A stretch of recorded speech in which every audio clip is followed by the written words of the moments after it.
Hello chemistry seekers and welcome again. एक बार फिर से आप सभी का हार्दिक स्वागत है केमिस्ट्री की और में। और थोड़े से होली के त्यौहार की वजह से थोड़ा सा गैप रहा और आइए एक बार फिर से हम नए सिरे से स्टार्ट करते हैं, केमिस्ट्री पढ़ना स्टार्ट करते हैं। तो रेडॉक्स रिएक्शंस की बात हम कर रहे थे और रेडॉक्स रिएक्शंस के अंदर हमने कई सारी चीज़ें प्रीवियस वीडियोस के अंदर सीखी हैं। हमने ऑक्सीडेशन रिडक्शन के बारे में पढ़ा, ऑक्सीडेंट रिडक्टेंट के बारे में पढ़ा। इसके अलावा हमने ऑक्सीडेशन नंबर किस तरह से हम कैलकुलेट कर सकते हैं उस चीज़ का हमने डिस्कशन किया। उसके बाद किस तरह से एक केमिकल इक्वेशन को हम बैलेंस करते हैं, तो वो सारी बातें हमने प्रीवियस वीडियोस के अंदर सीखी हैं। उसके बाद देखिए एक थोड़ी सी और इसमें टॉपिक रह जाता है कि टाइप्स ऑफ रेडॉक्स रिएक्शन की हम बात करेंगे। और टाइप्स ऑफ रेडॉक्स रिएक्शंस में देखिए रेडॉक्स रिएक्शंस होती क्या है ये हमने सीखा। फिर कौन कौन सी ऐसी रिएक्शंस हैं जो रेडॉक्स की कैटेगरी में आती हैं। वैसे तो ऑलमोस्ट सभी रिएक्शंस रेडॉक्स की कैटेगरी में आती हैं, लेकिन फिर भी हम इनको एक क्लासिफिकेशन दे सकते हैं कि रेडॉक्स रिएक्शन कितने तरह की होती हैं, ऑक्सीकरण अपचयन अभिक्रियाएँ कितने तरह की हो सकती हैं। तो यहाँ पे मुख्य रूप से अगर देखें हम रेडॉक्स रिएक्शंस को, तो 4 तरह की रेडॉक्स रिएक्शंस हम डिस्कस कर सकते हैं। जैसे यहाँ पे देख सकते हो आप कि एडिशन रिएक्शंस या जिनको हम कम्बिनेशन रिएक्शन कह सकते हैं, और दूसरे टाइप की जो हमारी रेडॉक्स रिएक्शन है डीकम्पोजिशन रिएक्शन, इसी तरह से डिस्प्लेसमेंट या सब्स्टिट्यूशन रिएक्शन हम इनको कह सकते हैं, और डिसप्रपोर्शनेशन रिएक्शन जिसका डिस्कशन हमने प्रीवियस वीडियो में भी किया है कि डिसप्रपोर्शनेशन रिएक्शन होती क्या है। तो एक एक करके थोड़ा सा हम इनका डिस्कशन करते हैं। सबसे पहले हम देखेंगे एडिशन रिएक्शन, या इनको अगर हिंदी में कहें तो योगात्मक अभिक्रियाएं हम कह सकते हैं, एडिशन रिएक्शंस। तो नाम से ही हमें पता चलता है कि अगर 2 रिएक्टेंट मिल करके कोई एक प्रोडक्ट बनाते हैं, तो इस तरह की जो रिएक्शंस होती हैं उनको हम एडिशन या योगात्मक, जुड़ना 2 चीज़ों का। जैसे हमारे मान लीजिए हमारे पास एक रिएक्टेंट है ए और दूसरा रिएक्टेंट है बी। तो ए और बी मिलकर के अगर ए बी बना लेते हैं, एक सिंगल सब्सटेंस बना देते हैं, तो हम यहाँ देख पा रहे हैं कि 2 हमारे पास रिएक्टेंट थे और दोनों जुड़ करके क्या बना रहे हैं, दोनों योग करके क्या बना रहे हैं, दोनों कंबाइन होकर के क्या बना रहे हैं, ए बी बना रहे हैं। और ए बी जो है वो एक सिंगल सब्सटेंस है, एक ही पदार्थ है। तो इस तरह की जो सारी रिएक्शंस होंगी उनको हम कॉम्बिनेशन या एडिशन रिएक्शंस कहेंगे। एग्जाम्पल के तौर पे हम ले सकते हैं, जैसे हमारा हमने जब ऑक्सीडेशन का जिक्र किया उस समय हमने देखा कि कार्बन को अगर हम बर्न करते हैं, कार्बन को अगर हम जलाते हैं, तो carbon plus oxygen of course क्रिया करेंगे, रिएक्शन करेंगे और कार्बन डाइऑक्साइड बनाएंगे। तो इस रिएक्शन में हम देख पा रहे हैं कि कार्बन और ऑक्सीजन 2 रिएक्टेंट थे, 2 क्रियाकारक थे, और दोनों ने कंबाइन किया, एडिशन किया, और दोनों मिलकर के क्या बना रहे हैं, कार्बन डाइऑक्साइड बना रहे हैं। तो ये एक एडिशन रिएक्शन या कम्बिनेशन रिएक्शन हम कह सकते हैं। इसी तरह से अगर हम कोई भी मेटल लेते हैं, जैसे हमने बात की थी मैग्नीशियम की, अगर बात करें मैग्नीशियम, और अगर हम किससे रिएक्शन करवाते हैं, क्लोरीन से रिएक्शन करवाते हैं, तो हमारे पास बनता है जैसे MgCl2, मैग्नीशियम क्लोराइड बन जाता है। तो यहाँ पे भी हम क्या देख पा रहे हैं कि मैग्नीशियम है, क्लोरीन है, 2 सब्सटेंस थे, 2 रिएक्टेंट थे, दोनों मिल करके, दोनों कंबाइंड होकर के, दोनों जुड़ करके क्या बना रहे हैं, मैग्नीशियम क्लोराइड बना रहे हैं। एडिशन रिएक्शन है, कॉम्बिनेशन रिएक्शन है। तो यहाँ पे हम देख पा रहे हैं कि कार्बन यहाँ पे 0 ऑक्सीडेशन स्टेट में है, यहाँ पे भी 0 ऑक्सीडेशन स्टेट में है ऑक्सीजन। इसमें अगर देखेंगे तो कार्बन 2+ में चला गया है, जबकि ऑक्सीजन 2- में चला गया है।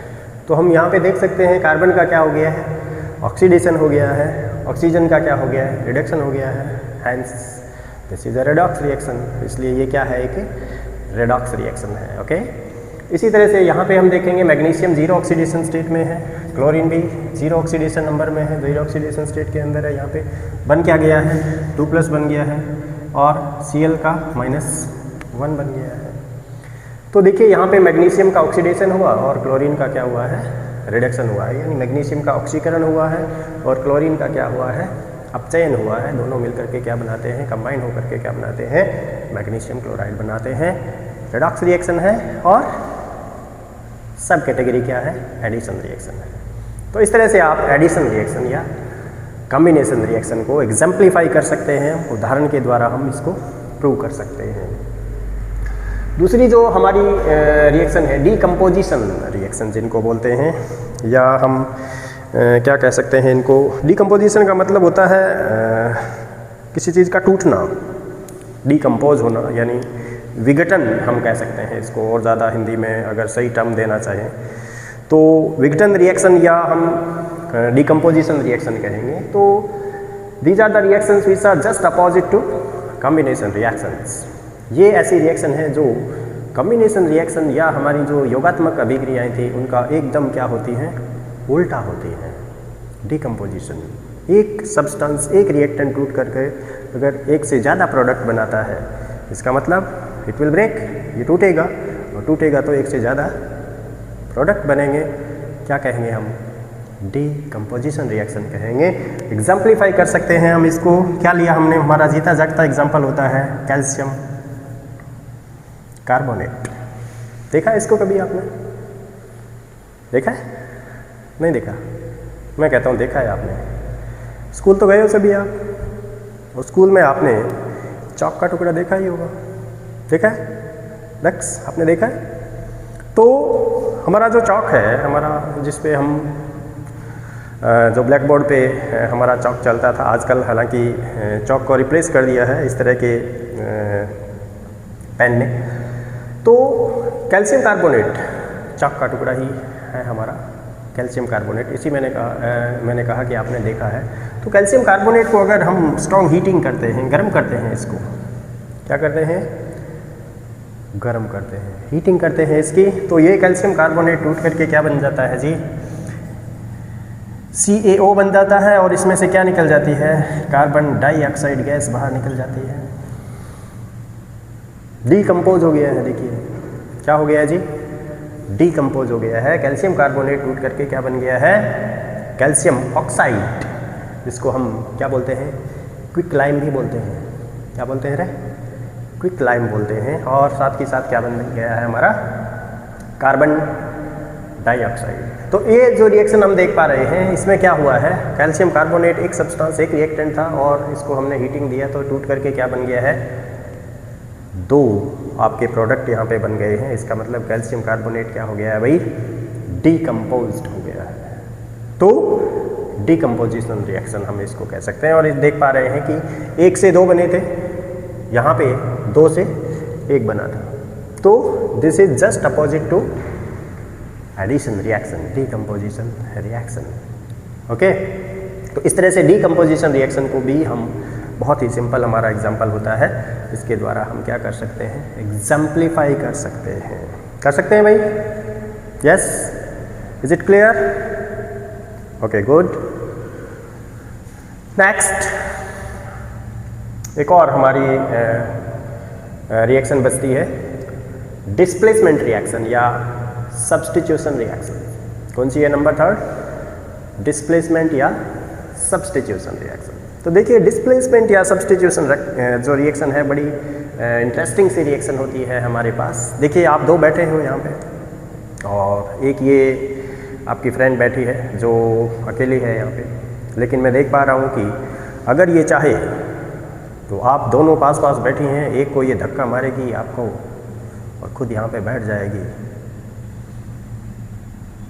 डिस्प्लेस कर दिया इसने, क्या कर दिया है, डिस्प्लेस कर दिया है। यानी आपकी जो फ्रेंडशिप, जिसको स्ट्रॉन्ग बॉन्ड आप कहते हो, उसकी वजह से दोनों आप साथ साथ बैठी थी। मान लीजिए आपने एक सब्सटेंस की तरह बिहेव किया है, लेकिन ये तीसरी आकर के आपको क्या कर गई है, डिस्प्लेस कर गई है। इसका मतलब क्या हुआ, इसके पास पावर ज़्यादा है, यस, इसके पास पावर ज़्यादा है, इसलिए इसने आपको यहाँ से रिप्लेस कर दिया और खुद यहाँ आकर के बैठ गई है। यानी आपके पास था क्या, ए बी था और सी आया। ए बी पास पास बैठे हैं यहाँ पे, जैसे आप बैठे हो पास पास। सी स्ट्रॉन्ग है आपसे, सी ने क्या किया, बी को धक्का मारा और क्या बन गया, ए सी बना लिया, और बी बेचारा अलग हो गया है।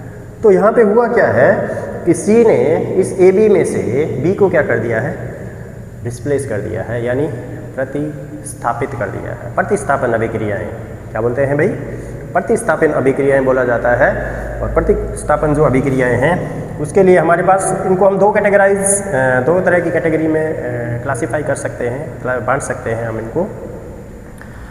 एक होती है मेटल डिस्प्लेसमेंट यानी धातु विस्थापन अभिक्रियाएं बोला जाता है, और दूसरी होती है नॉन मेटल डिस्प्लेसमेंट रिएक्शन यानी अधातु विस्थापन प्रकार की जो अभिक्रियाएं हैं।